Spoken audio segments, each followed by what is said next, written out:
Salam damai dan sejahtera untuk kita sekalian. Hari ini kita akan belajar dari surat Efesus. Surat yang dituliskan oleh Rasul Paulus kepada jemaat di kota Efesus. Kota Efesus merupakan kota yang tertua di sebelah barat Asia Kecil. Pada abad ke-8 sebelum Masehi, kota ini diambil alih oleh orang Yunani.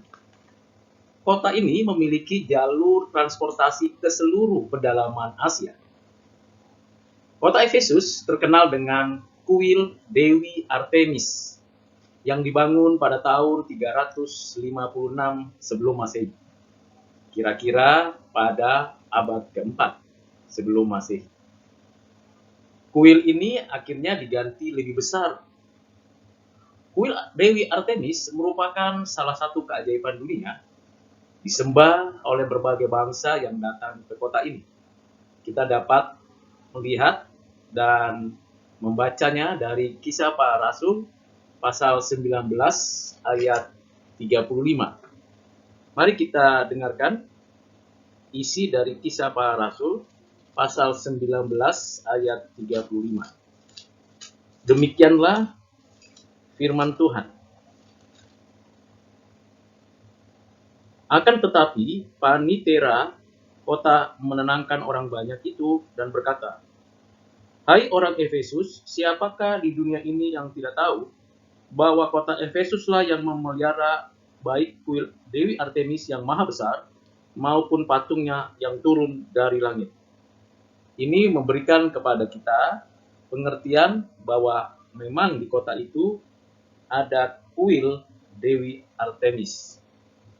Selanjutnya kita membaca dan memperhatikan sebelum Paulus datang ke Efesus, Apolos telah memberitakan Injil di sana. Rasul Paulus menjelaskan mengenai keadaan baptisan Yohanes Pembaptis dibandingkan dengan pencurahan Roh Kudus pada hari Pentakosta. Paulus melayani di kota Efesus dan berhasil. Kota ini menjadi kubu agama Kristen di Asia Kecil berabad-abad. Bagaimana kita memperhatikan latar belakang dari kota Efesus dan dikaitkan dengan surat Efesus? Pertama, surat Efesus merupakan sebuah surat edaran. Surat edaran umum yang harus diedarkan sampai ke jemaat di Efesus dan di Kolose yang berada di Asia dan sekitarnya. Jemaat di Efesus merupakan gereja yang terbesar di provinsi Asia ini. Kedua, surat Efesus ini ditulis sekitar tahun 60 atau 61 yang ditulis oleh Rasul Paulus di penjara di Kaisaria atau di Roma. Umumnya para pembaca dan para teolog atau arkeolog memberikan penjelasan bahwa surat ini ditulis memang sekitar tahun 60 sampai 62 ketika kita membandingkannya dari Kisah Para Rasul pasal 28. Ketiga, surat Efesus ditulis pada waktu Paulus di penjara. Bagaimana kita mengetahuinya? Kita membaca dari surat Efesus pasal 3 ayat 1.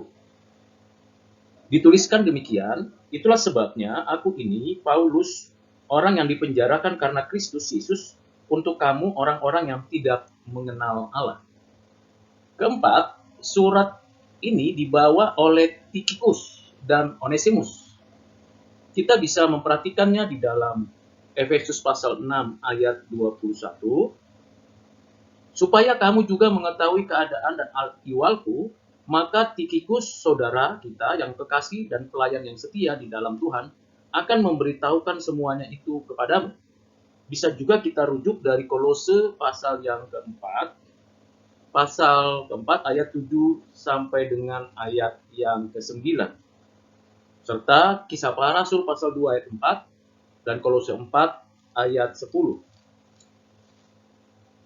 Bagian berikutnya adalah yang kelima, surat Efesus ditulis ketika banyak gereja telah didirikan dan setelah Paulus memberikan perenungan pemikiran mengenai pengorganisasian gereja Tuhan. Ini sekilas latar belakang yang berkaitan dengan surat Paulus kepada jemaat Efesus. Mari kita lanjutkan pemahaman kita mengenai isi suratnya. Umumnya, isi surat Efesus diberikan tema yaitu tentang gereja.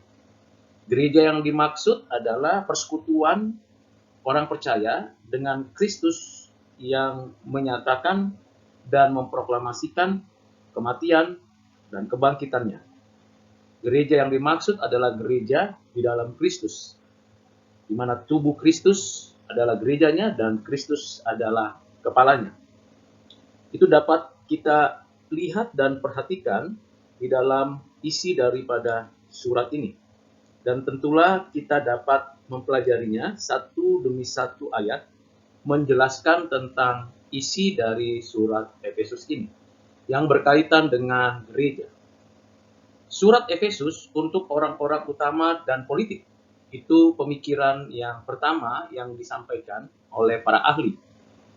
Tentu kita bisa melihat bagian pengantar atau salam daripada Rasul Paulus. Seperti biasanya, surat-surat Paulus dimulai dengan salam. Dari Paulus, Rasul Kristus Yesus oleh kehendak Allah kepada orang-orang kudus di Efesus, orang-orang percaya dalam Kristus Yesus. Kasih karunia dan damai sejahtera dari Allah Bapa kita dan dari Tuhan Yesus Kristus menyertai kamu. Jelas sekali kita mengetahui bahwa memang surat ini ditujukan kepada orang-orang kudus di Efesus. Orang-orang yang percaya kepada Yesus Kristus. Yang kedua yang kita bisa perhatikan, surat ini tidak ditujukan untuk mereka yang baru masuk dalam iman Kristen, tetapi kepada mereka yang mencapai kematangan tertentu dalam pengalaman rohani.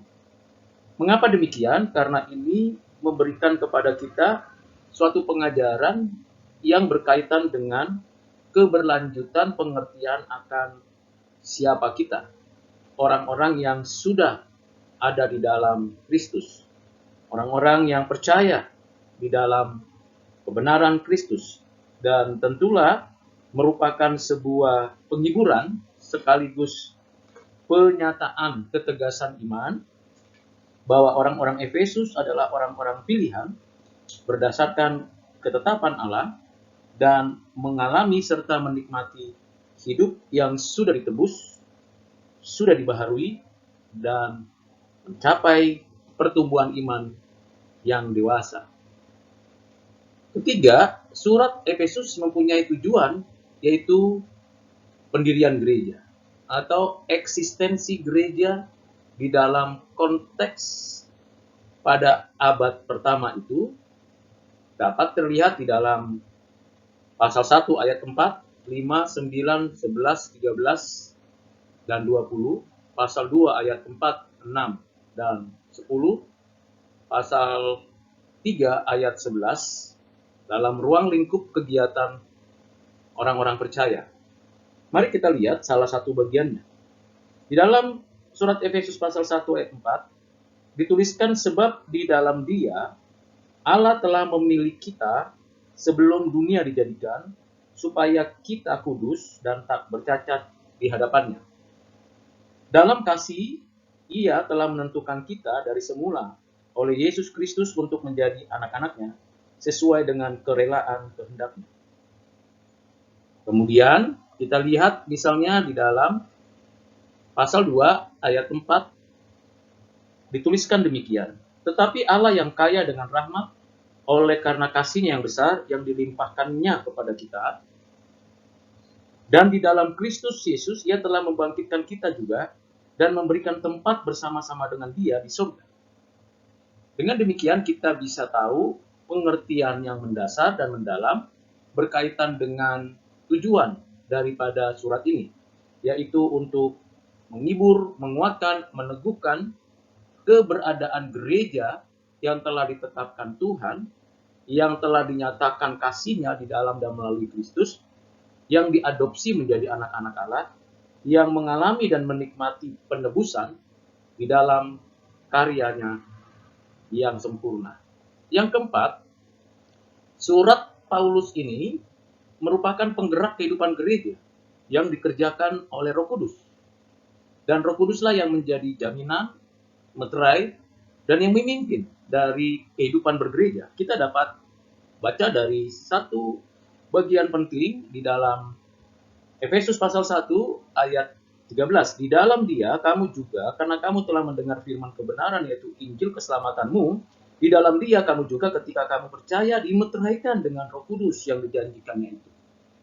Di ayat 10 dikatakan juga demikian, bahwa sebagai persiapan kegenapan waktu untuk mempersatukan di dalam Kristus sebagai kepala sesuatu baik yang di surga maupun yang di bumi, di mana jelas memberikan suatu gambaran kita disatukan dan kita itu dimeteraikan oleh Roh Kudus.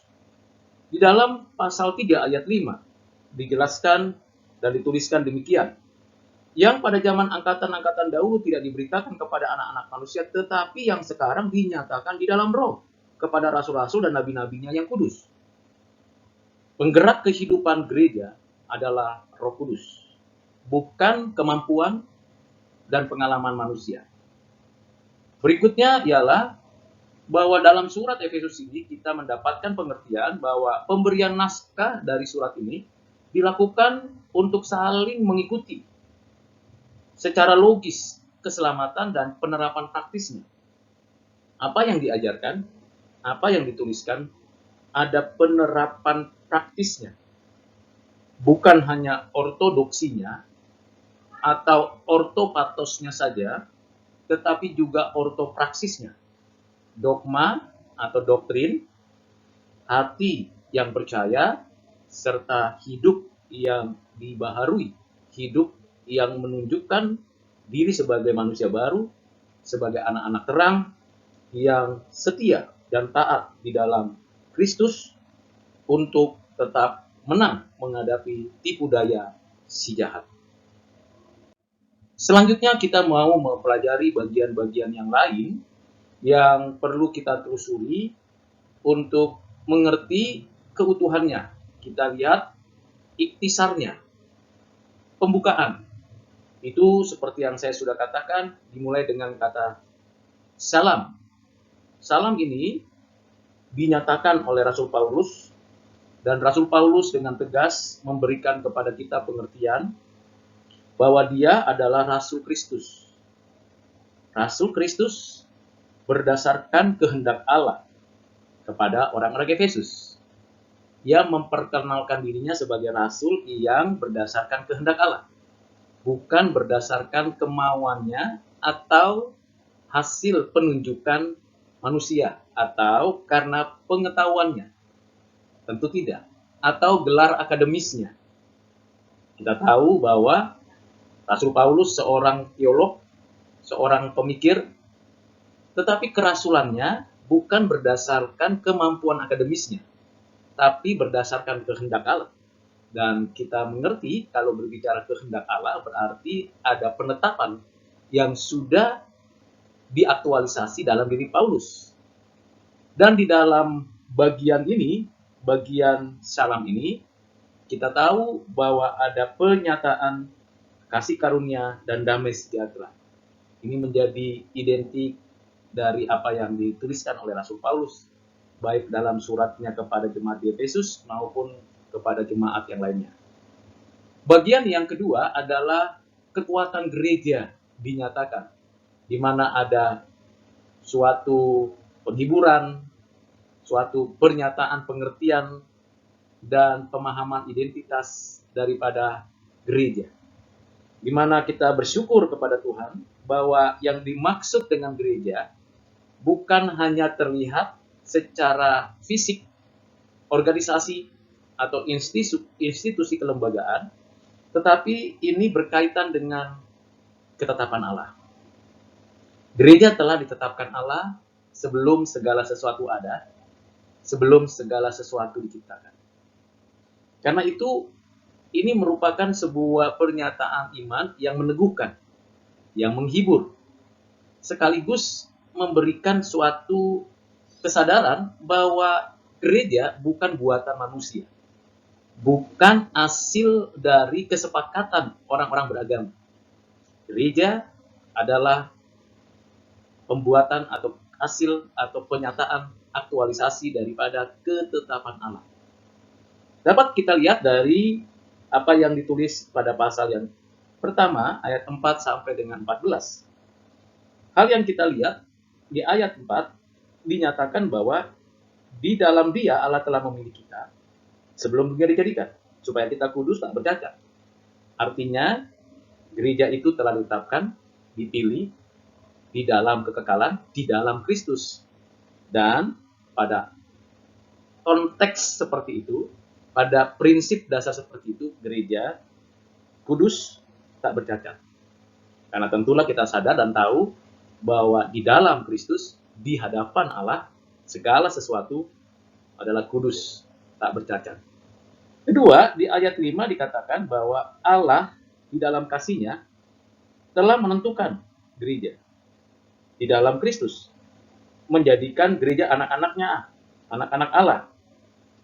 Yang kedua, ketentuan yang berikutnya ialah gereja itu adalah anak-anak Allah di dalam Kristus, melalui Kristus, oleh Kristus kita diadopsi di dalam kekekalan. Bukan saja di dalam sejarah penebusan umatnya, tetapi sudah diadopsi di dalam kekekalan. Yang berikutnya ialah kita lihat di ayat yang ke-7, sebab di dalam Dia dan oleh darahnya kita beroleh penebusan, yaitu pengampunan dosa menurut kekayaan kasih karunia-Nya.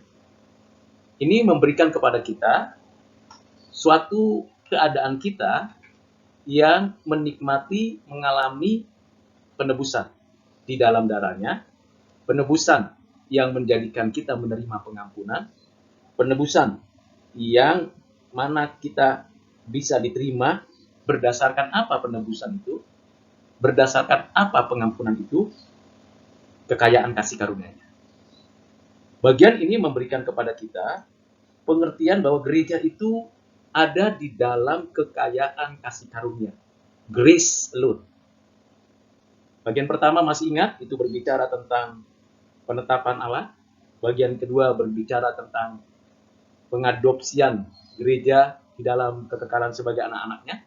Bagian ketiga, kita menikmati kekayaan kasih karunia yang diaktualisasinya melalui penebusan oleh darah Yesus Kristus.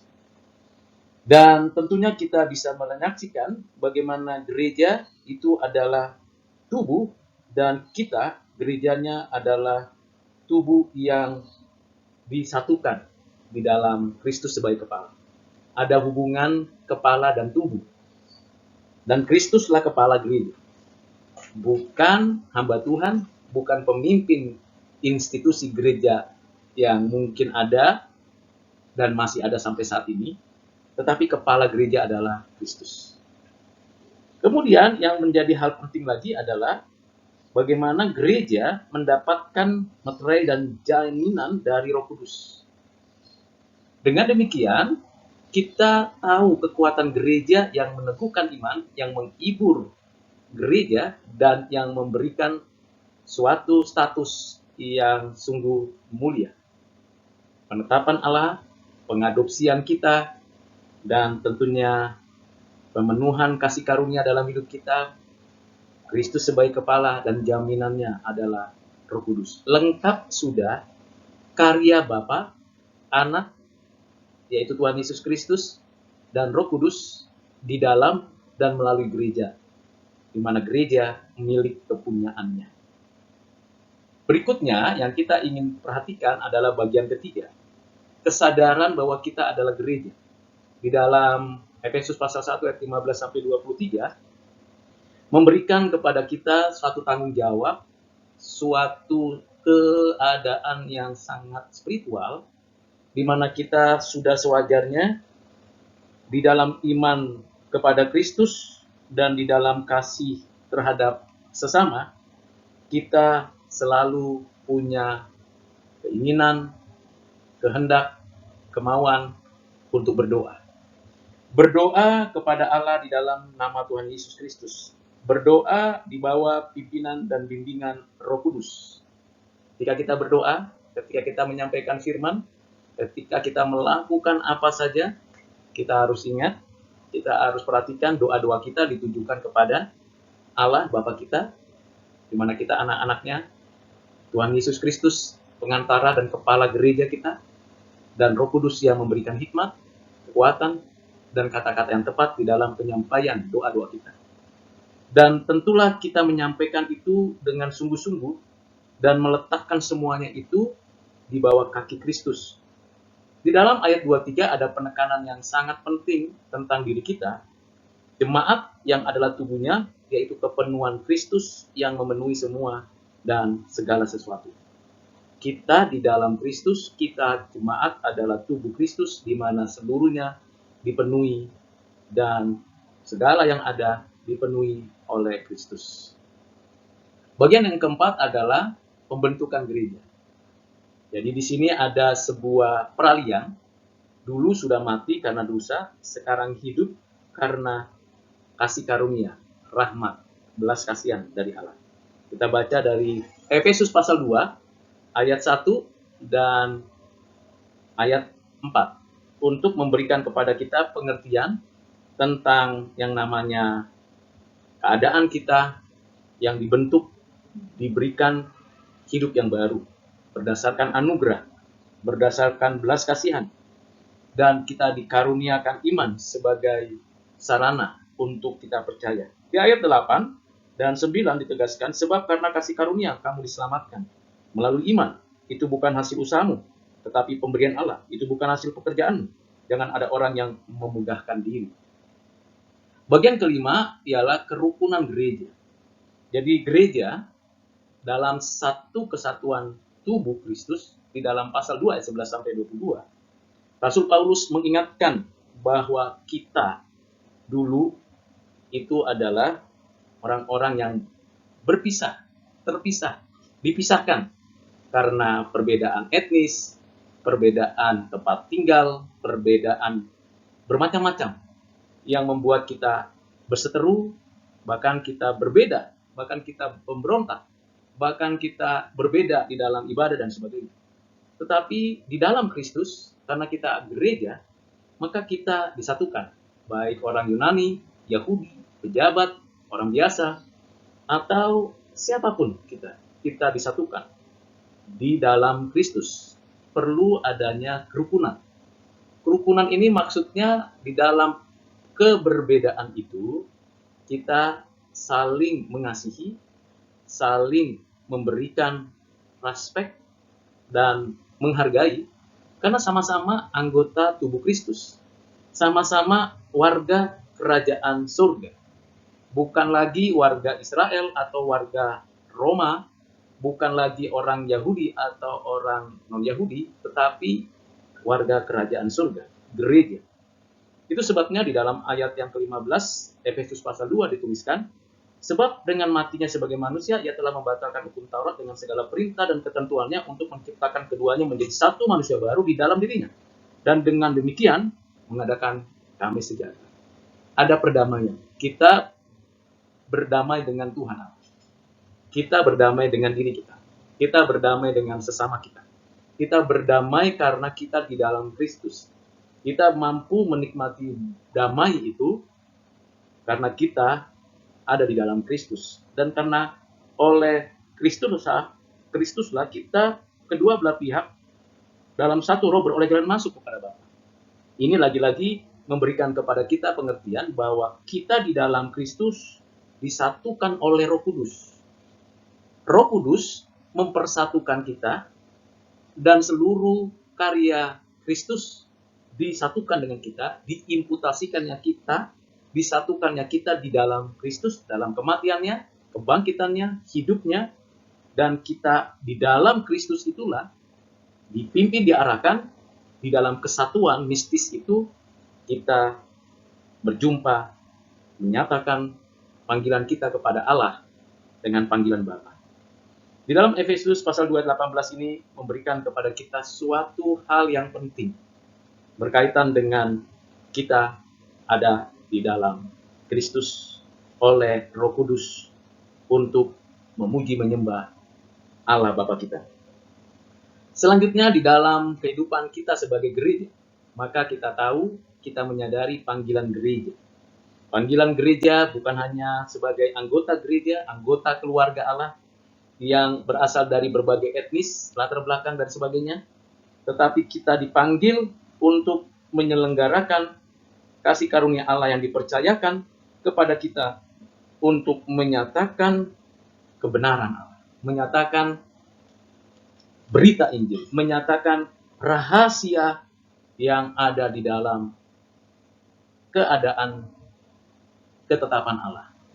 Jadi kita itu dipanggil, diutus, diberikan rahasia Allah di dalam Kristus, lalu kita diberikan tanggung jawab untuk mengungkapkan rahasia itu, dan rahasia yang tersembunyi itu yang telah ada dan ada dalam sejarah manusia, sejarah penebusan, sejarah umat Tuhan, sejarah gereja, itu dibukakan. Dan tugas kita ialah memberitahu beragam hikmat Allah, pemerintahan-pemerintahan yang ada. Kita dengan kekuatan dari Allah melaksanakan kehendak Allah Bapa kita di dalam Kristus. Di dalam dialah kita sekali lagi beroleh keberanian jalan masuk dan penuh kepercayaan kita kepada Dia. Dengan demikian, kita menyadari panggilan kita sebagai gereja. Sekali lagi, bukan hanya menikmati hidup kekal sebagai warga kerajaan surga, sebagai keluarga Allah, disatukan di dalam kasih, di bawah pimpinan Roh Kudus, menyembah Allah dengan panggilan Bapa, tetapi juga kita diberikan tanggung jawab untuk menyatakan apa isi tugas penyelenggaraan rahasia Allah. Tentulah kita tahu itu, yaitu memberitakan Injil Yesus Kristus, memberitakan kabar baik kepada banyak orang. Jadi gereja itu tidak berhenti pada apa yang sudah dinikmati di dalam kekekalan, dinyatakan di dalam sejarah, tapi juga tugas gereja menyaksikan Kristus dengan sungguh-sungguh. Selanjutnya bagaimana penyelenggaraan gereja? Di dalam pasal 4 sampai pasal 6 ayat 9 diberikan penegasan penyelenggaraan gereja. Mulai dari kita bersama-sama sehati sepikir, benar-benar saling menghargai, menghormati di dalam Kristus, saling merendahkan hati dengan penuh kelembutan, kesabaran, menyatakan kesatuan oleh ikatan Roh Kudus, dan di dalam berbagai keragaman yang ada. Kristus sudah menang melawan maut. Kristus sudah menyatakan kasih-Nya, memberikan kepada gereja karunia jabatan, baik itu nabi, kemudian para rasul, dan juga penginjil, serta gembala dan pengajar. Seluruh pejabat-pejabat gereja yang ditetapkan Allah itu, yang dipanggil dan diutus itu, di dalam dan ada di dalam gereja, bertugas bertanggung jawab untuk memperlengkapi jemaat, memberikan seluruh apa yang disampaikan oleh Kristus, agar setiap anggota jemaat, setiap anggota keluarga Allah, setiap anggota tubuh Kristus memiliki hidup, bertumbuh, berakar, berbuah di dalam Kristus, ke arah Kristus sebagai kepala. Semua fokus, semua arahnya diarahkan kepada Kristus. Dan ditegaskan lagi oleh Rasul Paulus untuk menyadari hidup yang baru, hidup yang betul-betul selalu dibaharui. Tidak hanya berhenti saya percaya, saya mengakui, saya mengerti apa yang sudah diajarkan, apa yang sudah disampaikan oleh para pejabat gereja, tetapi juga saya secara pribadi dan komunitas punya satu kerelaan mau dibaharui di dalam roh dan pikiran, terus-menerus, supaya sepikiran dan seperasaan dengan Kristus untuk bisa menjalankan kehendak Allah. Hidup sebagai anak-anak terang, hidup sungguh-sungguh menyenangkan Tuhan, dan meninggalkan dosa, mematikan dosa, dan menolak kegelapan, dan satu sama lain bergandengan tangan untuk menjalani kehidupan sebagai anak-anak terang. Di dalam kehidupan berumah tangga, kehidupan hubungan orang tua anak, suami istri, juga di dalam relasinya seperti itu, gereja menjalankan tugas tanggung jawabnya untuk hidup yang benar. Hidup penuh cinta kasih, hidup penuh dengan ketaatan, hidup sebagai anak-anak yang patuh kepada Allah. Selanjutnya ialah bagaimana gereja menghadapi tantangan. Ternyata kita bukan sendirian di bumi ini. Ada kuasa gelap, ada orang jahat. Kita hadapi dengan firman, dengan kuat kuasa Roh Kudus, dengan apa yang dinyatakan Kristus. Dan terakhir ialah kita membaca dan memperhatikan bagaimana Rasul Paulus memberitahu surat ini kepada jemaat untuk kita menikmati damai sejahtera dan kasih karunia iman dari Allah. Itulah bagian-bagian singkat berkaitan dengan ikhtisar surat Efesus ini kepada jemaat, dan untuk kita tentunya ini juga berlaku dan berguna. Apa yang perlu kita evaluasi pada diri kita? Yang pertama, bagaimana kita memaknai surat Efesus ini sebagai contoh dari teknik bermusyawarah di dalam kita. Menggugah, menghibur, meneguhkan, sekaligus memberikan dorongan untuk kita bermusyawarah. Kita satu sama lain di dalam Kristus, sebagai anggota tubuh Kristus. Kita berjuang bersama, menjalankan kebenaran, keadilan, dan kesucian. Kita berhadapan dengan si jahat dan orang dunia. Kita lawan dengan firman dan hidup yang baik, yang benar, yang kudus. Tentu dengan kekuatan dari Roh Kudus. Kedua, bagaimana kita sebagai gereja, sebagai tubuh Kristus yang tunggal, yang terbentuk dari berbagai etnis, suku, bangsa, dan sebagainya. Kita dengan sadar, dengan sungguh-sungguh menjalankan norma-norma kehidupan yang baru, yang sesuai dengan nilai-nilai kekristenan kita menghadapi pergumulan apapun. Dengan demikian, kita menikmati hidup di dalam Kristus. Kiranya pembelajaran kita hari ini bermanfaat untuk siapapun yang akan membaca, menggali temukan kebenaran secara mendalam dari surat Efesus ini. Tuhan Yesus memberkati kita. Amin.